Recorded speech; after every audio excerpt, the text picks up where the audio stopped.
Good afternoon. I'm Warren Hogue, IPI's Senior Advisor for External Relations, and I'm happy to welcome you to this SRSG Series event featuring Babacar Gaye, the Special Representative and Head of the United Nations Multidimensional Integrated Stabilization Mission in the Central African Republic, known as MINUSCA. MINUSCA was created a little more than a year ago. In April of 2014, Mr. Gaye, who previously served as SRSG for CAR and head of the UN Integrated Peacebuilding Office there, was named to lead MINUSCA in July of 2014. Mr. Gaye brings many years of diplomatic, political, and military experience from the UN system, and may I say, he will need to draw upon all of it, given the staggering, manifold challenges facing the UN in CAR. It is a place of widespread and extreme poverty, very weak governance, inequality, political, religious, and social exclusion, competition for the illegal exploitation of natural resources, constant threats of violence to civilians, and rampant impunity for those committing acts of violence. It has produced a situation that has led to recurring crises and continuing clashes between the Seleka Alliance and anti-Balaka militia. There have been a series of visits to CAR this past year from various parts of the UN system, including one in March from the Security Council itself. And there are a number of processes at reconciliation and possible stabilization underway, and they are so current, episodic, and ongoing that all I have here on the preparation sheet I drew up for this event are a series of sentences with question marks at the end of them. This SRSG series is one we're particularly proud of here at IPI, because it brings to this headquarters audience people who are on the ground and on the front lines and consequently have real-time, closely observed information. In the many SRSG appearances I have moderated here at IPI, I can remember few where the need for that kind of immediate and accurate information is greater than in this case. So I am particularly pleased to welcome to IPI Babacar Gaye, and please come up here and take the floor for me. Thank you. Dear friends, good morning or good afternoon, if you prefer, and thank you for this invitation. Yesterday, 2 days ago, I briefed the council, and I was expecting a lot of journalists to come to the press takeout, but I was facing a competing priority with Yemen. So you see, I'm very happy to have this opportunity to raise concern, to promote the CAR, and also I hope to have additional support. I would like to share with you my views on the progress MINUSCA has made 1 year after the Security Council mandated this operation, and 6.5 months after the transfer of authority from the African Union-led mission, MISCA. First of all, I would like to set the stage. The CAR is facing a multi-dimensional crisis. And this crisis has a magnitude that will obviously have an impact on the magnitude of the challenge that our mission is going to be confronted with. First of all, this crisis is a crisis of political legitimacy. Since the independence in 1960, only one CAR president has been properly elected. And out of the 5 presidents of the CAR, out of the president, the 5 presidents, 4 have been removed by coup d'etat and civil war is like a cycle in this country. Every 10 years, you have a civil war. The CAR is also going through an economic crisis. But despite its potential in natural resources and agriculture, today national revenue cannot fund the CAR budget, which is only $460 million US. The government is currently fighting to redeploy civil administration, police, gendarmes, so that it can collect more tax on mining and also on agricultural goods. Humanitarian crisis. It's a very important dimension because it is through this way that we mobilize international support and we obtain the peacekeeping mission.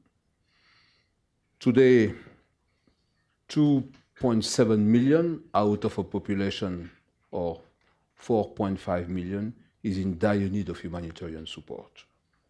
1 million persons are displaced or are refugees in the neighboring countries.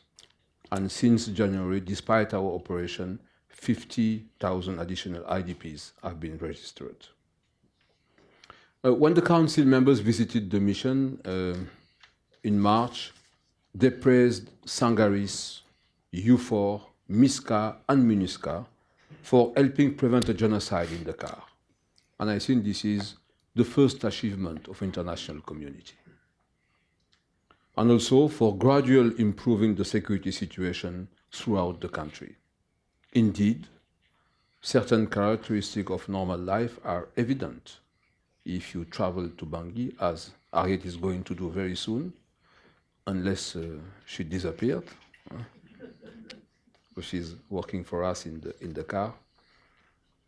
If you go to Bangui, you will see reopening of business, increase in the traffic, children going to school, and you will see also teachers demonstrating. Even the police, they are demonstrating for more, I would say, money. So it is a demonstration. It is, I think, a demonstration that though the situation is volatile, but there is an improvement. In the countryside, armed groups take advantage of areas without state authority and also without national or international forces to committing violence, crime, and setting up illegal checkpoints to extort money from civilians. MINUSCA police and MINUSCA military are gradually limiting their ability to operate, and we are in the process of redeploying our troops within the framework of a new CONOPS. That said, the nature of the armed groups is an additional challenge to our action. But also the usual challenge that peacekeeping is facing everywhere. The ratio between the strengths in one side and the area to protect and the population to protect. In the western part of the country, I have deployed 3 battalions, one in the north, one in charge of the main supply road leading to Cameroon, and one in the south. In the south, we have the battalion from Congo. This battalion is in charge of an area which has the size of Sierra Leone, and we have only 1 battalion. So this is the usual challenge that peacekeeping is facing. Where are we today? First of all, on the political side, it is a significant accomplishment that the political transition is in place, and we have to commend the Economic Central African States Organization named ECAS. They are the one who put in place this transition. But what is significant is that today a political process is moving forward, following a number of delays, but this is an important development. The Brazzaville Forum, which took place in July 2014, was the first step of this political process. And this forum called for a cessation of hostilities and the regroupment of armed groups. It was agreed by the armed groups that they would regroup. Regroupment is not cantonment. It involves gathering and sustaining armed groups before disarmament. Unfortunately, donors did not sufficiently fund the regroupment, and the cessation of hostility did not hold throughout the country. This is an important lesson that we have to learn, notably as we are going to the last step of this political process, which is the Bangui Forum. In spite of this difficulty, transformative and historic local consultations were held between January and March in all 16 provinces. And this was a major achievement. The political process that was designed during the International Contact Group meeting in July in Addis Ababa was a three-step political process. Brazzaville, cessation of hostility, then local consultation, and then Bangui Forum. This local consultation, they really took place, and this is, I think, an important development. MINUSCA provided support to these efforts by training the facilitation team, transporting teams, providing security, and this consultation resulted in two conclusions that are very relevant, that are going to inform the agenda of the Bangui Forum. However, the forum preparations brought to light another usual challenge in the CAR peace process, that progress is typically delayed by political infighting. Madam President, unfortunately, was one, I think, I will not say the victim, but she had to take action, then to withdraw because of internal fighting. But fortunately, she eventually took the right decisions. Elections is going to crown this political process. It will be the conclusion of the transition and include a constitutional referendum with presidential and legislative elections, and the current timetable is to complete elections by August. Registration of refugee and IDPs voters is going to be a challenge. But we are taking a step-by-step approach, focusing on voter registration initially so that this vote can occur as close as possible to August 2015. What are the challenges in terms of elections? First of all, the money. Because the budget, we have a gap in the budget of 49%. Out of 44 million US dollars, only 51% are really mobilized. Coming to the roadmap to stabilize the CAR. Today, 6.5 months after the transfer of authority, 84% of MINUSCA's police and military are deployed, and the Security Council has approved Resolution 2122, bringing MINUSCA troop and police ceiling to 13,860 uniformed personnel. I believe that this resolution is, I will say, a very sound indication of support, but also of recognition that things are moving forward. MINUSCA has benefited in terms of uniformed personnel from the reacting of MISCA troops, and these troops coming from the neighboring countries, they have brought to the mission a very robust approach of peacekeeping. In that regard, the mission is proactively implementing its urgent temporary measures, which are an innovation within this mission. We don't have an executive mandate, but wherever and whenever the state is not capable of discharging its responsibility, we are authorized to substitute to the state. This is the urgent temporary measures. And under this authority, MINUSCA has arrested 303 persons, including 24 notorious individuals, such as Chocolat, John l'Américain, John Milabé, and Andy Lo. I say Chocolat, I don't say Nutella. Likewise, the mission has taken a strong stance on the extension of state authority, using force as required. On the 10th of February, MINUSCA, supported by the French Operation Sangaris, engaged in an offensive in Bria to remove the ex-Seleka from all illegally occupied administrative buildings, 6 ex-Seleka elements were killed during the operation, several were wounded, 16 were detained, and weapons, including heavy weapons, were recovered immediately thereafter. MINUSCA facilitated the deployment of 30 gendarmes and key public administrators. This was, I think, in the life of the mission, in the life of the force, an important turning point.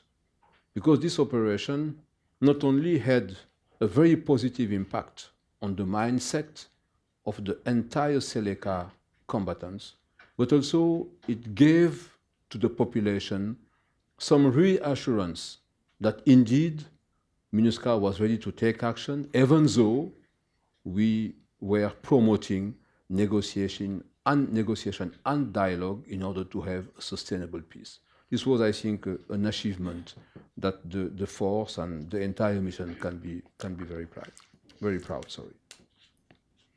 Peace cannot be imposed in the car.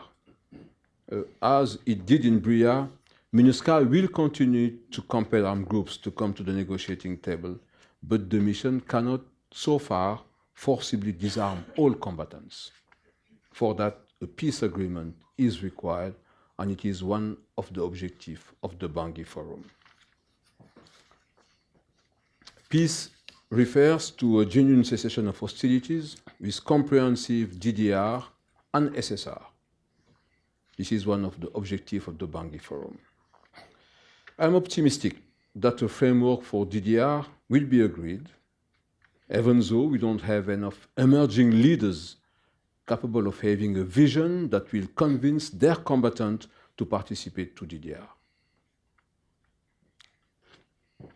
Hence, I'm expecting after the forum, MINUSCA to be very active because they will be spoilers and will have no option than to take action against them. We also know that from experience, DDR, you need money for it. And since I am in town, I have done the best that I can do to have contribution to this future DDR. The second element coming from this forum is reconciliation. The planned special criminal court will look for the big fish and send an important message on fighting impunity. That's good. But grassroots reconciliation is also necessary. The conflict in the car has taken on a religious dimension, and it is increasingly difficult for people to dissociate Muslims from the ex-Seleka. This collective guilt could be lifted through community-based truth and reconciliation initiatives that allow for grievances to be aired and possibly compensation. In that regard, the transitional authorities could demonstrate their commitment to the reconstitution of a multi-confessional car by finding a solution that would allow refugees to participate in both the presidential and the parliamentary elections. The third element of the anticipated Bangui Forum should tackle governance. The local consultation sent a strong message in that regard. The people of the car feel that their government should do better. The Muslim and the East, they feel marginalized. Decentralization should be initiated so that localities are empowered with more control over taxing and service delivery. As described very quickly, the car crisis is a multifaceted one. But the political transition is at a critical point, and MINUSCA has demonstrated slow but steady progress in improving the security situation. Indeed, challenges remain, but we have a better understanding of the challenge. Today, we need to support the conclusion of this political process, which is absolutely key to stabilize the country. What I'm expecting after this political process is to buttress it. There will be a need to be very active because there will be a lot of spoilers. Not only because they don't adhere, but because they will have some kind of fear of the future. The warlords, it will be difficult for them to have the same attitude, the same importance when we return to normalcy. So there is a a proper challenge within the armed groups. The investments in military action that has been done by international community and which is a very expensive one, this investment has brought the armed groups to the negotiating table. They are going to participate to the Bangui Forum. I believe that the people of Dakar will decide to take the road of peace because the suffering in the country is something which is common to the entire population. Our responsibility vis-à-vis this process is a collective responsibility. Thank you.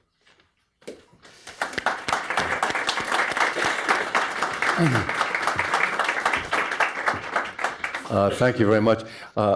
We're going to have a conversation here for 5 or 6 minutes, and then we're going to go to the floor to find out what's on your mind, questions-wise.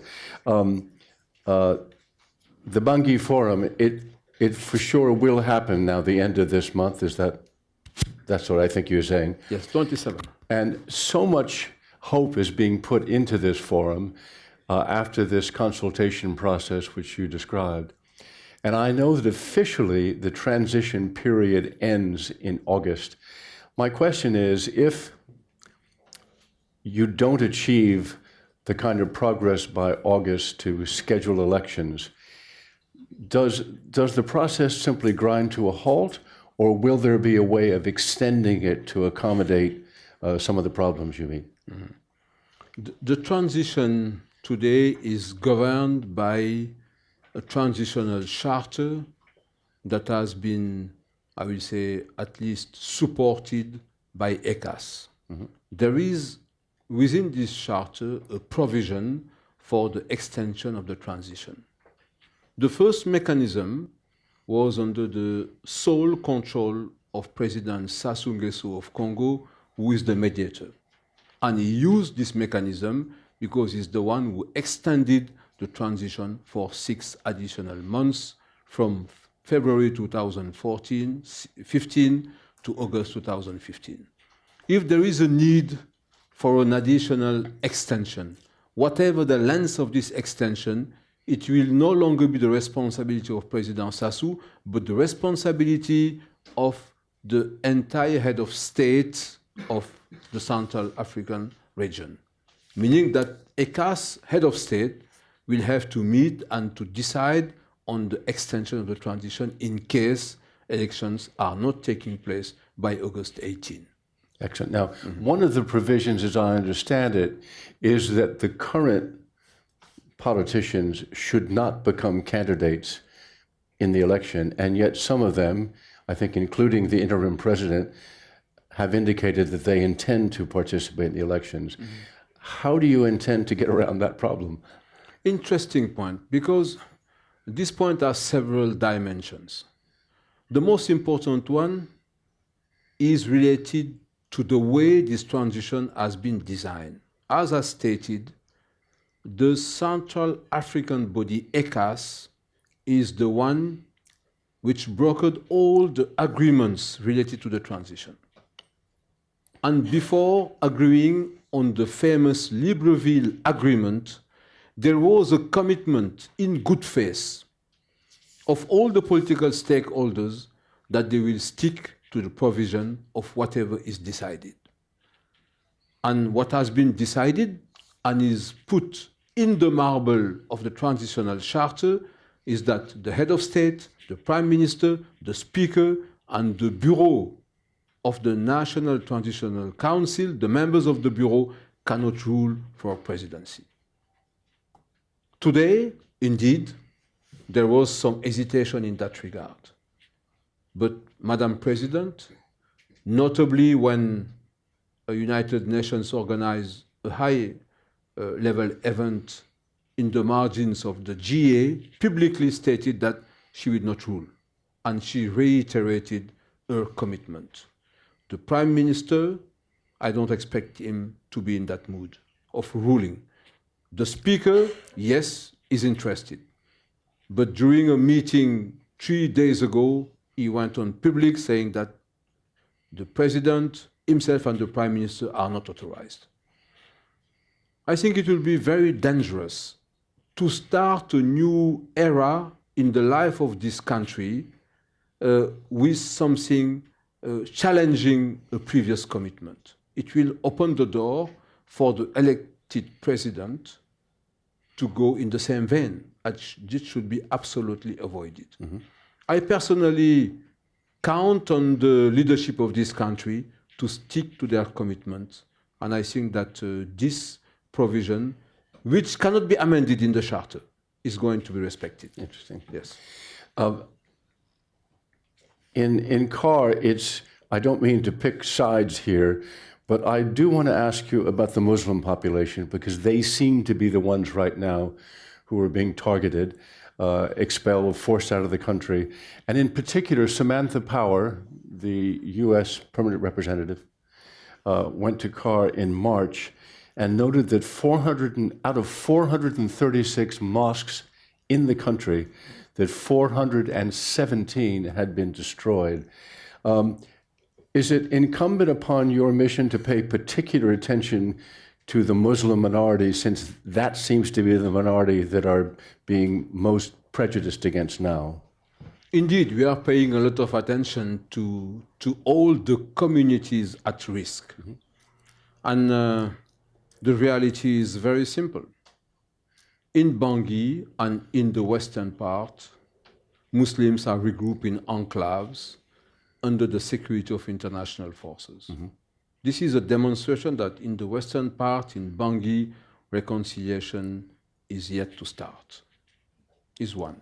Two, the reality, whatever the number of mosques that have been destroyed, the reality is that whenever there is an incident, the prism under which this incident is, I will say, viewed, is looked at, is what is the religion of the person who is, I will say, involved in this incident. This is a demonstration that the atrocities that were committed during the Seleka time and the counter-atrocities committed by the anti-Balaka have impacted very strongly the mindset of all the stakeholders.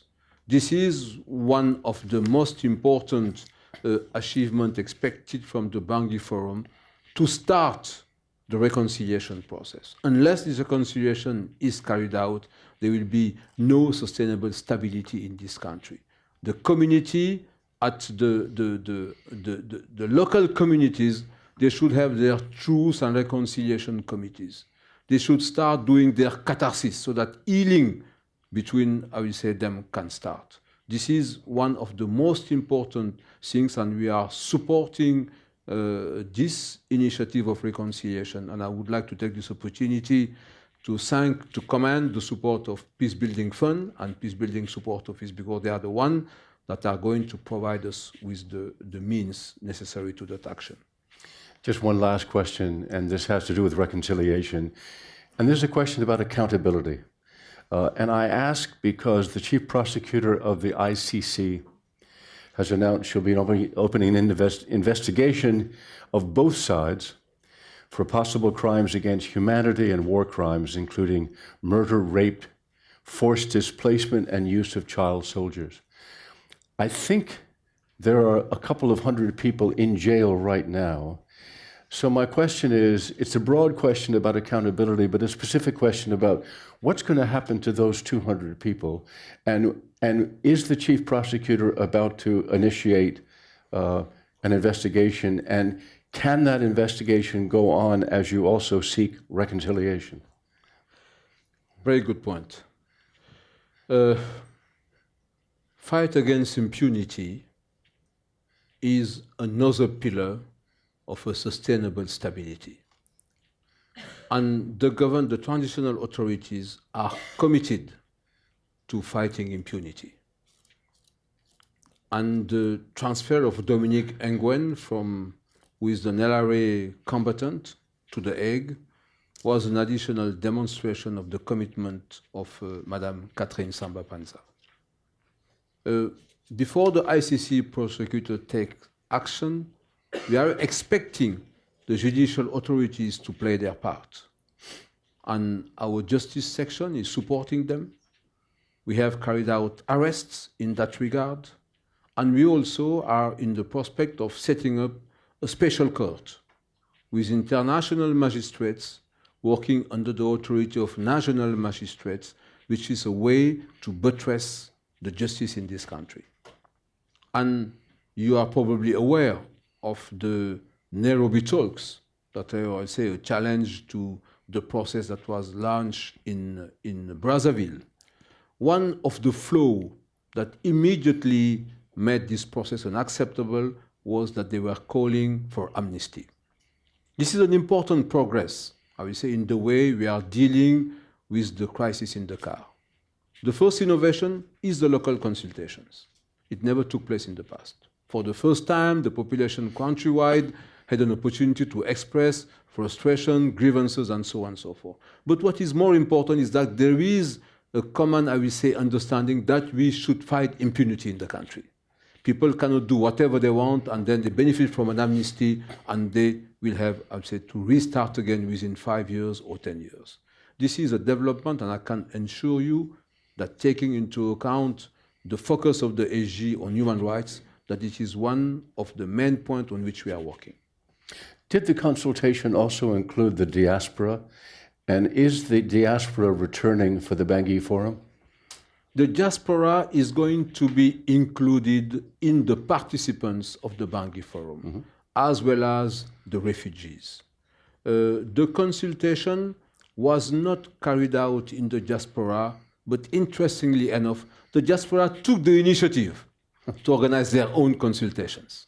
For example, the West African diaspora, they met in Lomé, Togo, and they sent the conclusions of their I will say, consultations. It was a demonstration that the people of Dakar, for the first time, felt that they should have their say in the way their country is stabilized and on the way forward of their country. I consider that as an important achievement of the mission. Excellent. I would love to get some questions from the floor. If you would raise your hand, I'll call on you. Do you mind if I take 2 or 3 at once, and then you can answer them? So, and when I call on you, wait for the microphone, and when you have the microphone, please identify yourself. And we'll start here, number 1, and number 2, the woman there in front of the camera, and 3rd there. So, please. And we'll wait and answer all 3 after all 3 have been asked. Thank you. Mr. Gaye, I just would like to hear your intake about... I have to ask you to identify yourself. Sorry, Gladys. Yeah, and actually, if you would stand up, that's great, because it's rather a large audience. But please identify yourself. Yes, sir. Gladys from the ICR2P. I would like to know Mr. Gaye's intake about the peace agreement that was signed in Kenya 2 days ago. How does that play into your work for peace in Central African Republic? Thank you. All right, the second there. Hello, I'm Yvonne Lockhart-Smith, and I work for the UN Secretariat. Thank you very much for your presentation. Just focusing on MINUSCA's mediation role. What were the specific challenges that you faced throughout the process of local consultations? I mean by this in particular, a mixed strategy, for instance, that you conduct in terms of launching offensives, military offenses, and on the other side, bringing people around the table. How did that mixed strategy work? And another challenge, for instance, would be the level of commitment of stakeholders, how that process would be assessed in hindsight now in terms of mediation. Thank you. And the 3rd in the back row. Thank you, Alicia Kugel with the Center on International Cooperation. My question was also in regard to MINUSCA's mediation role. I wanted to ask in how far MINUSCA can draw on BINUCA's own long years of experience in terms of mediation, and also in how far MINUSCA is cooperating with ECAS on the roadmap, given that this will be very important moving forward, and MINUSCA will be in the country for a longer period of time. Thank you. Thank you. We'll answer those 3 and then take 3 more. Thank you. I will start with mediation. Okay. I see in the mediation role of MINUSCA 2 dimensions. First of all, there is a political dimension, which is in the hand of the senior leadership. and it is more good officers than mediation, but it was absolutely vital in order to push forward this political process. We had to face so many obstacles since we returned from Brazzaville, starting, first of all, with the nomination of the Prime Minister, then with the October crisis, then with what we used to name the Angola Gate crisis. And all these crises were opportunity for United Nations to, I will say, use the good officers of the SG and to try to calm down the situation. This is one dimension. The second dimension is related to violence. One of the added value of the peacekeeping mission compared to African Union-led mission is lying in our field officers, where we have staff that can participate to preventing violence. And they have a role in mediation between the communities. The locality of Bambari is a good example where our good friend Zlatko is doing his very best to permanently mediate between Muslims community and Christian community, between Anti-Balaka and Seleka, and so on and so forth. We see only the violence, but we cannot imagine what has been prevented by this permanent action. Last but not least, there is this mediation between the government and the armed groups, because they are the ones who are going to sign the same document on DDR. And we are confronted with an issue, the lack of vision of the leadership of the armed groups. And despite that, the armed groups are portraying themselves as defending the legitimate grievances of the population. The grievances are legitimate, but the armed groups are not legitimate. And this is an important issue, and one of our roles is to try, despite that, to make the government understand that the only viable way is the negotiated way, is not the forceful disarmament. I don't know if I have provided the expected answer to this mediation. On Nairobi, you know, when you have a show, you have the star, and you have someone who is brand new in the showbiz, who has just 10 minutes, and eventually this guy is disturbing the show because he's, I will say, the one attracting the interest. Nairobi is like that. Nairobi, we can, I will say, accept that Nairobi had one positive thing. Anti-Balaka and Seleka, who were fighting, agreed to sit at the same table. Usually when enemies are sitting, it's not because they want to carry out the fight. So this was positive.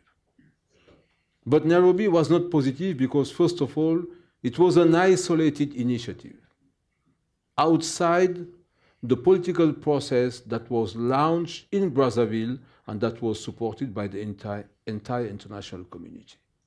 What was not positive is that Nairobi took place outside the CAR, while after Brazzaville, the CAR stakeholders and the population, they strongly stated that they no longer want anything related to that country to take place outside the country.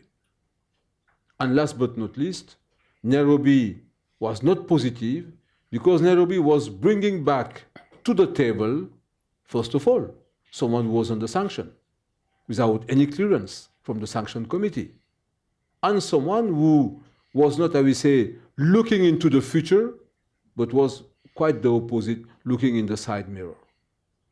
And it did not come as a surprise when the first draft of the Nairobi Agreement was everything but unacceptable.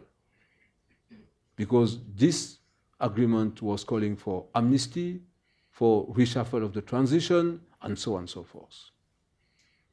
Fortunately, and it is a way also to provide a reply to the third question, fortunately, ECAS took a very strong and very clear position during the extraordinary meeting of the head of states in the margins of the African Union Summit. They said that there is only one process, this is the Brazzaville one, and initiatives should be, I would say, included in this process. So Nairobi was clearly condemned. But unfortunately, Nairobi, I will say, continued despite this condemnation. And today, we have a statement signed by one of the former presidents of the country. My personal position is whoever is calling for peace, reconciliation, without preconditions and in good faith, that's good. Excellent. We'll take some more questions. There in the corner is number 1, and number 2 here, and number 3 here. Thank you. I'm Renzo Pomi with Amnesty International. Thank you very much for your presentation. My question is on accountability, and in particular the creation of the Special Criminal Court. And we noticed that the Secretary General has requested in the report on MINUSCA a distinct mandate to support the Special Criminal Court. And I wanted to ask you whether you could elaborate on how important that addition to the mandate is, and how you think the court, once it is created, could be ensure sustainability and proper financing and all the things that it needs to operate. Thanks. Okay, hold that a second. The second was in the middle here. Yep. Thank you. My name is Mel Duncan from Nonviolent Peace Force. And I have a question about the mandate for the troops. You had mentioned a robust mandate. First of all, how does that mandate differ or is similar to the offensive mandate, the special mandate for the DRC? And secondly, in terms of engagement in the field, how does that complement or perhaps undermine the mediation functions of the mission? And the third right here. Thank you, Fabien Dubuet, Médecins Sans Frontières. Welcome back to New York, General. Thank you for your rather honest description of the humanitarian situation in the Security Council. I think it's very important. Warren mentioned the specific vulnerability of Muslim communities. And in fact, I wanted to ask you whether you feel that today MINUSCA is able to protect those enclaves, and more broadly, whether you think that the protection of civilian strategy that you have is realistically implementable, and whether you also have the right capabilities.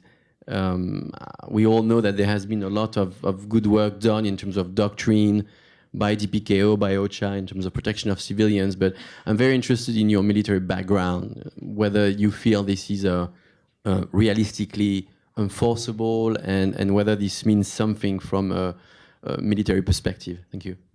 Very good. Thank you. I will start with the mandate. If you pay attention to Resolution 2149,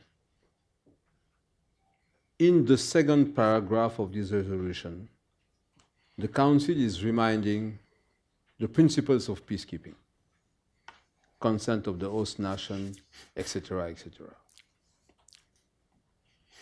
And this reminder was also in the resolution which authorized the intervention brigade in MONUSCO.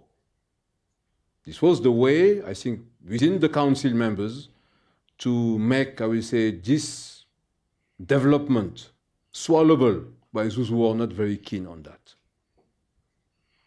Meaning that we have no offensive mandate in the car, similar to the one of the intervention brigade, where the word offensive is clearly mentioned in the resolution.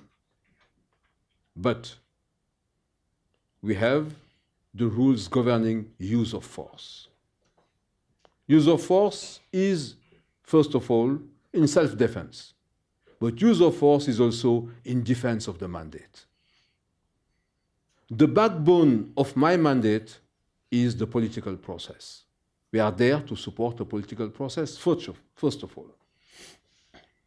When Seleka put an obstacle on the completion of the local consultations, at that time, the political process was at stake. And I told the military, it's now time for action. And indeed, they took action. After warning the Seleka that we won't accept that, limited action, and right after the action, we were open to those of the Seleka who wanted to surrender, who wanted to showing them that we are still a peacekeeping mission, but there are slots, there are, I would say, time where our action may look like war, but it is not a campaign.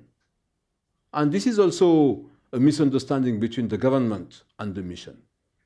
The government is always asking, demanding that we forcibly disarm the armed groups. And they are not very happy when I say no, it's not the mandate. The mandate is to support your political process, to do mediation so that you can reach an understanding.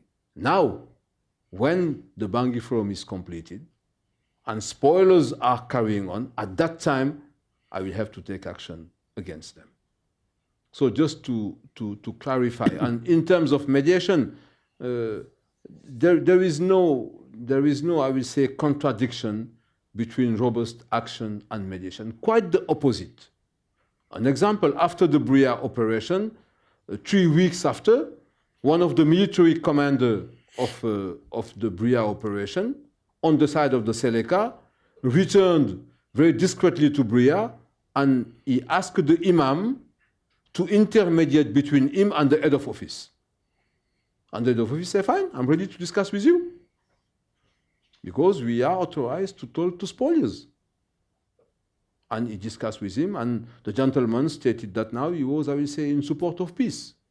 So from time to time, if you want your mediation to be credible, you should have a baton behind the mediators that you use from time to time.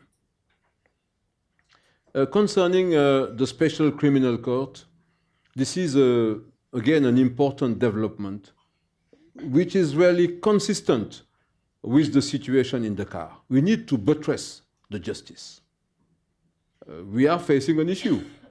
These magistrates, on total 12, are not going to work directly for the mission.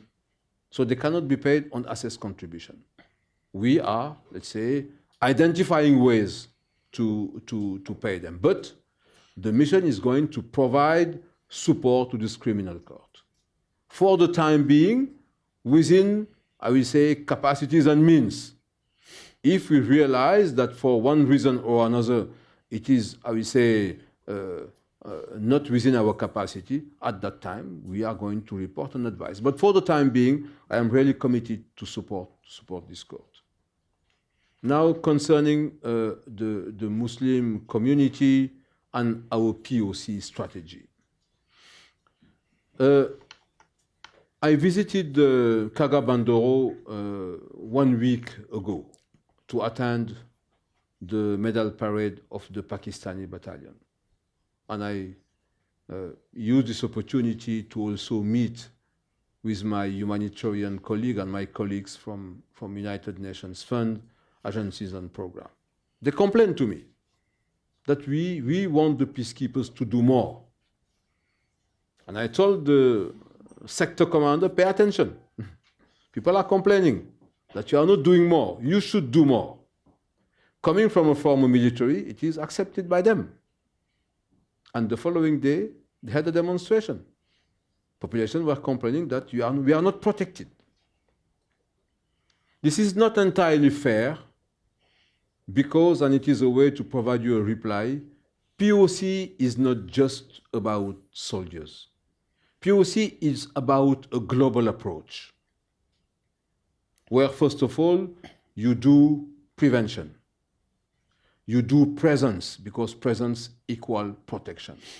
But from time to time, also you have to take proactive measures. Because this group is threatening the village, they are going to operate at night, you should do something against them. But POC is also about understanding the dynamics. It's why we need a community liaison assistant that are from the locality speak the language and also speak the language of the force.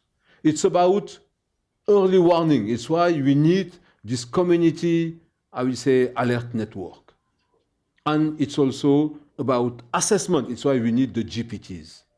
It is this entire, I will say, this tool that has been designed by DPKO that is yet to be, I will say, entirely in place. But at the end of the day, as I told you, POC will be always about the ratio between the population to protect and the number of soldiers. We like it or not. But my attitude vis-à-vis this question is to maximize the use of those military that have been attributed to the mission by the Council. I will never complain in public against the Council. All right. Rhonda will be number 1, and Udo number 2, and number 3.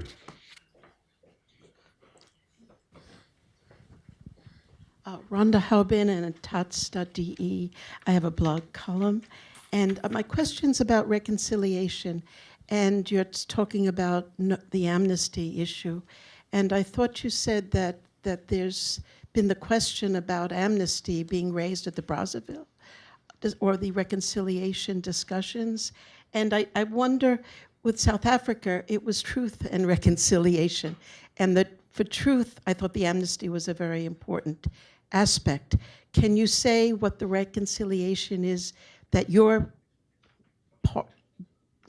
working on and how that differs from the South African, and if there is no amnesty involved? Thank you.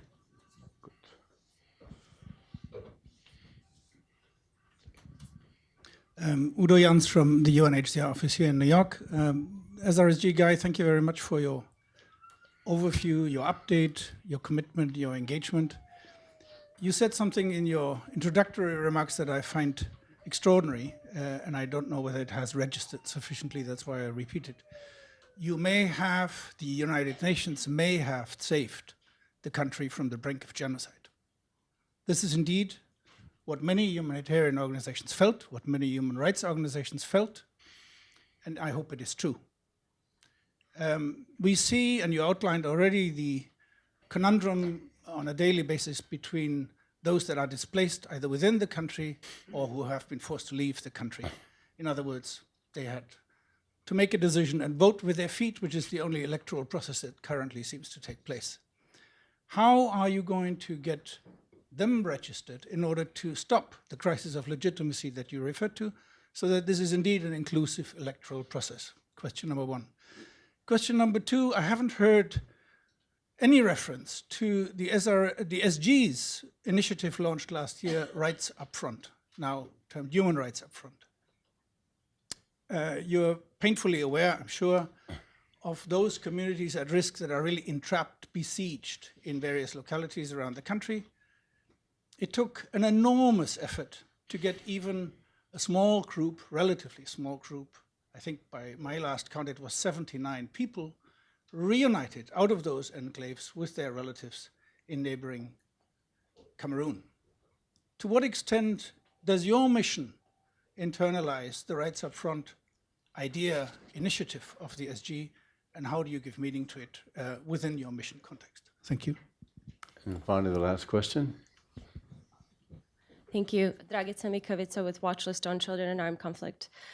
Thank you for your briefing earlier.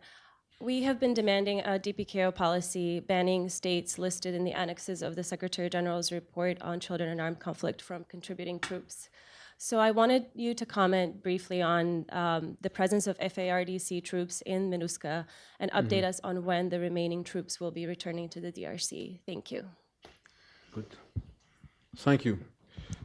First of all, on reconciliation, this is not the Brazzaville Forum which, I will say, alluded or mentioned amnesty. It is the first draft following the talks in Nairobi. And it is what has, I will say, created the reaction of this agreement brokered in Nairobi. we are expecting the Bangui Forum to be organized into 4 thematic groups, and there will be one on reconciliation.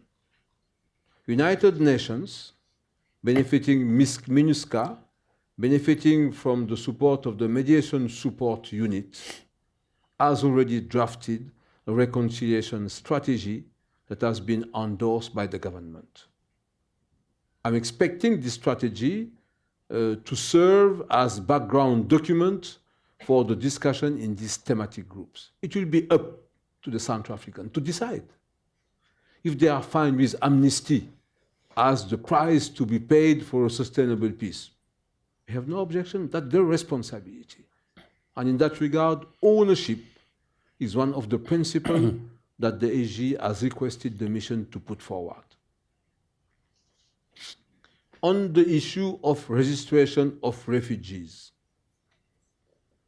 this has been mandated by the Council in 2149, that we should do our utmost possible to have a participation of refugees and IDPs in these elections. For the time being, we have a legal problem. According to the law, refugees can take part to presidential elections, but there is no provision for their participation to parliamentary elections. We are working on that. Taking into account the SG right up front, I think that the CAR has benefited from this very sound initiative. It is because of this initiative that we have obtained. It is partly because of that that we have obtained the peacekeeping mission. Mr. Adamadian, prevention of genocide, Madame Leila Zerougi, child protection, Madame Zainab Bangoura, sexual violence.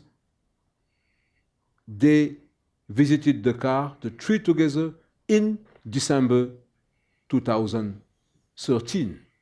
It was in the middle of a peak of the crisis.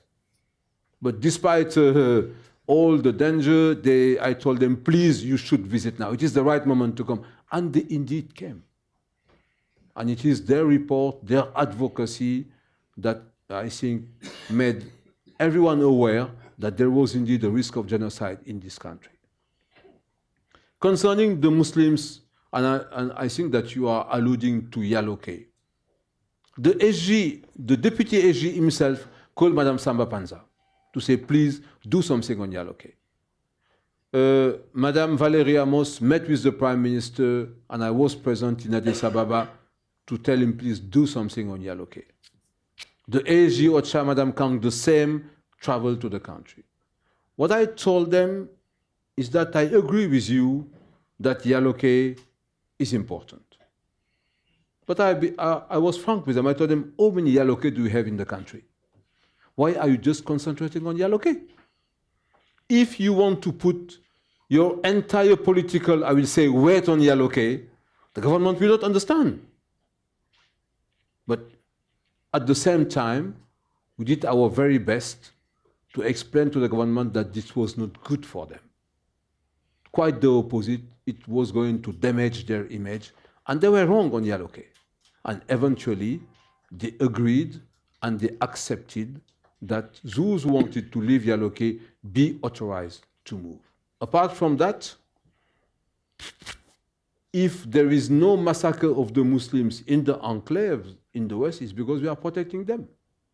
It's why they are not, there's no massacre. They are not returning. Their freedom of action is limited, of movement is limited, but they are protected. For example, in Berberati, where they are living in the Archbishop premises, but where we have this Congolese battalion, the same in Carnot, and also the same in PK5 in Bangui. Concerning FIRDC, you may be disappointed, but they are behaving. They are behaving. They have committed, I will say, 2 or 3 misconducts, but action has been taken against the perpetrators. They have not brought children in their battalion, obviously. They are deployed for the time being in Bambari and also in Bangui. They know very well that their permanent presence in the mission is questioned by so many important, I will say, stakeholders, and it's maybe the reason why they are doing their very best. But I think that we should, often the truth is in the middle. The fact that we are repatriating their former police unit and half of the battalion is demonstrating to the Congolese that we are adamant on this issue of human rights and so on and so forth. But at the same time, keeping a small battalion in MINUSCA is also a demonstration that we are taking stock of their will and of their progress. They have nominated a former minister as special envoy of the head of state on sexual violence, children in armed conflict, and this is a development and the result of the work of Madame Zerougi, because we know that she has been so active in this side. So, you see, carotte et bâton en même temps. All right, I'll go to the back of the room for number 1, number 2, and number 3. Thank you very much for your presentation. Jamie Pladlebury with Crisis Action. About a year ago, the 3 senior-most religious leaders from the Central African Republic came to New York, and they appealed to the UN Security Council to establish a UN peacekeeping operation. They also spoke here at IPI. I'd be very interested in your assessment of how important their role was in leading to your mission, MINUSCA existing, and also their continued role in CAR working towards reconciliation. Thank you. And the second person, yeah, please. Yeah, I was hoping you could just speak to a little bit about the plans for DDR. Please identify yourself. Aaron Pangburn, Conflict Prevention Peace Forum. And I was just hoping you could speak a little bit to the plans for DDR, which you mentioned as possible topic of the Bangui Forum. DDR has a very fraught history in CAR. Many have said previous processes have failed, and I just want to know what lessons you're thinking to bring in from past processes and what kind of unique characteristics of the CAR population, because self-defense groups are very prominent in CAR. They have been for the past 50 years because the state is not always active. So I'm just curious how you're going to integrate that truth into a future DDR program. Thank you. And this gentleman here. Thank you, SRSG Gaye. I'm George from Kenya. I wanted to know who was behind the Nairobi initiative, and secondly, will Francois Bozize and Nourdine Adam be integrated into the Bangui Forum? Thank you.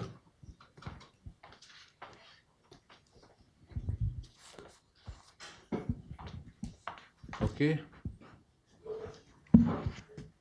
First of all, concerning the religious leaders, I think that they have played a significant role in,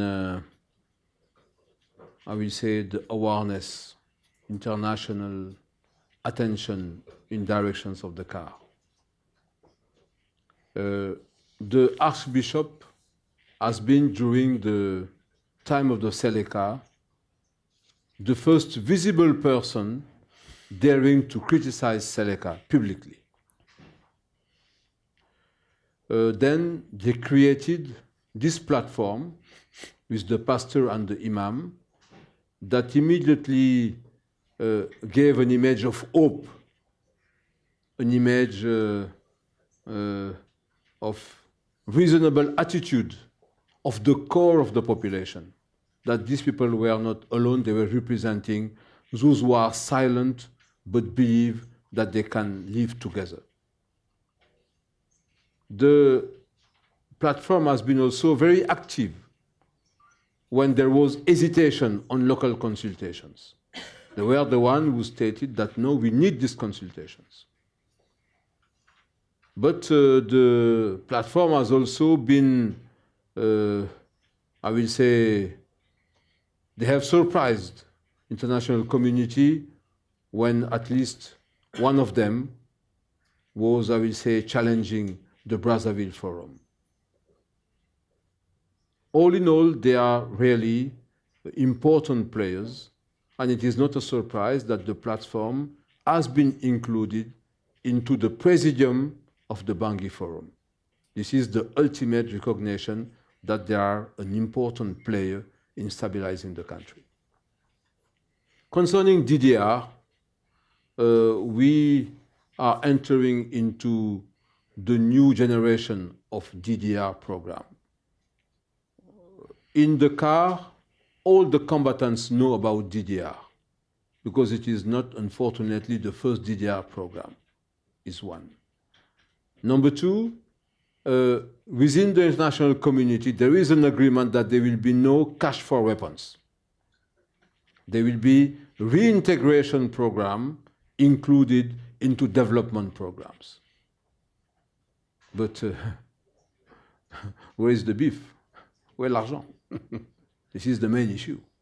To design DDR programs that are politically correct and so on and so forth, that's done. But now we are waiting for the money, and in a timely way, because as soon as we have an agreement after the forum, we need to start DDR. Last question, Nairobi. Who is behind Nairobi? I am not working behind the screen. But at the end of the day, it is very clear that Kenya has accepted to host the Nairobi process. At the end of the day, it is very clear that this process is linked to the mediation. What about Bozizé and Noureddin Adam? Both of them are under sanction, meaning that someone should ask the sanction committee to lift the sanction for the sake of peace and reconciliations. Otherwise, they are traveling, I will say, in contradiction to the sanctions. That's all I can say. I want to tell you something that I've been able to notice sitting up here, and it's a compliment to you and your comments today. Numbers of questioners, when you've answered them, have nodded affirmatively, which means they are having their questions answered. I sometimes look out and see people have a very different reaction. So I want to echo the comments of my colleague from Médecins Sans Frontières. Thank you for the honesty of your comments today and your thoroughness. And from IPI's point of view, you have proven the value of this particular forum, which is to hear directly from an SRSG who is giving us the word from the ground, from the front line. So for all those reasons, thank you very much. Thank you, Aaron. You have been inspiring. Thank you.